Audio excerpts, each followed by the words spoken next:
ఉద్యోగ నియామకాల కోసం ప్రిలిమ్స్ పరీక్ష ప్రారంభమైంది. ఈ పరీక్ష రాసేందుకు 4 లక్షల మంది దరఖాస్తు చేశారు. 1327 కేంద్రాల్లో మధ్యాహ్నం 1 గంట వరకు పరీక్ష జరగనుంది. 24,142 మంది ఇన్విజిలేటర్లు, 850 మంది ఇతర సిబ్బంది విధుల్లో పాల్గొంటున్నారు. జిల్లాల వారీగా 24 మంది ఐఏఎస్లకు పరీక్ష పర్యవేక్షణ బాధ్యతలు అప్పగించారు. పరీక్ష కేంద్రాల వద్ద బందోబస్తు కోసం 3,971 మంది పోలీసులు నియమించారు. అలాగే ప్రశ్నాపత్రాలు, జవాబు పత్రాల తరలింపు కోసం అదనంగా మరో 900 మంది పోలీసులు నియమించారు.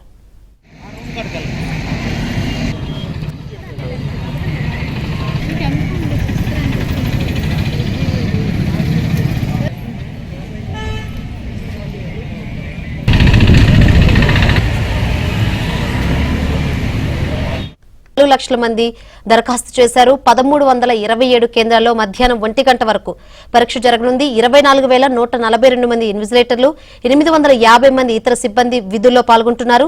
జిల్లాల వారీగా 24 మంది ఐఏఎస్లకు పరీక్ష పర్యవేక్షణ బాధ్యతలు అప్పగించారు.